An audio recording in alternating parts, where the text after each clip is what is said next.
Je vous emmène aujourd'hui à Genève. Regardez le lac Léman avec ce magnifique jet d'eau et surtout les pontons où arrivent toujours les bateaux qui naviguent sur le lac Léman.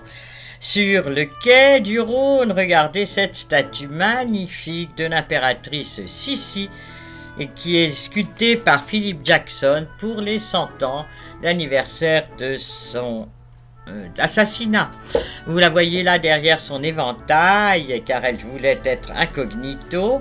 Elle se rendait à l'hôtel Beau Rivage, où elle avait ses habitudes, où elle venait souvent. Elle a réservé ce jour-là, 9 septembre 1898, 18 chambres. Une chambre pour ses 2 dames d'honneur, Irma Staray et Nagui Mikali, son secrétaire particulier, Eugène Cromard, 2 dames d'honneur, Marie-Thérèse de Harac et la comtesse Marie Festétique, son grand chancellant, le prince Ausberg, le comte de Bellegarde, son chambellan, et 2 caméristes, mesdemoiselles de Maissel et de Hennig.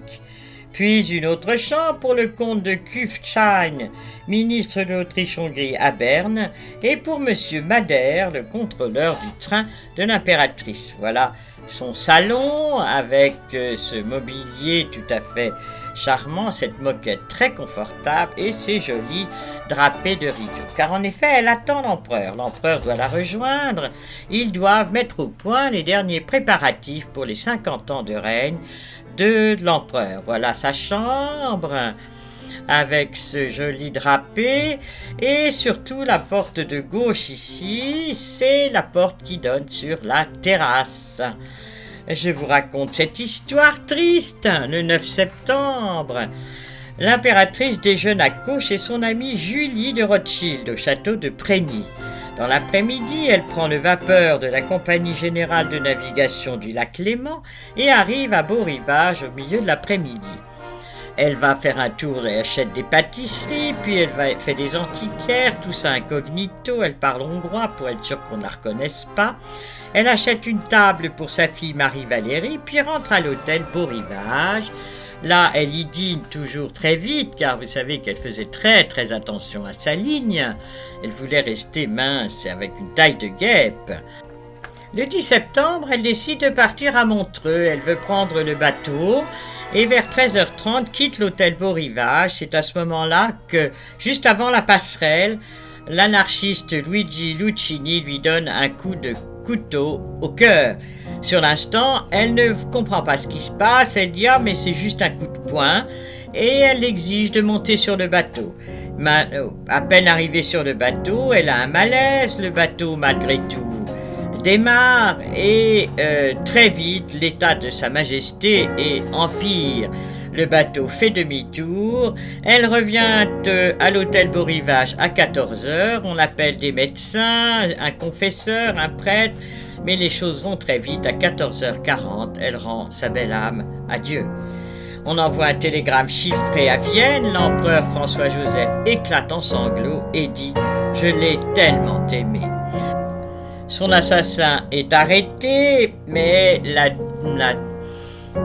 douleur est grande pour aussi bien les habitants de la Suisse que l'empereur François-Joseph.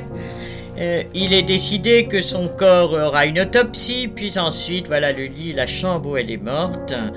Et là, vous avez le tableau qui représente le départ du cercueil de l'impératrice Sissi vers la gare, car c'est ensuite par le train qu'elle regagne Vienne, où elle est enterrée dans la crypte des Capucins. Regardez, l'hôtel a conservé dans une vitrine les objets de la chambre de l'impératrice, avec un mouchoir, avec son livre de prière et une dentelle, enfin quelques objets tout à fait attachants, et la photo qu'elle avait sur sa table de nuit, d'elle-même peinte par Winterhalter.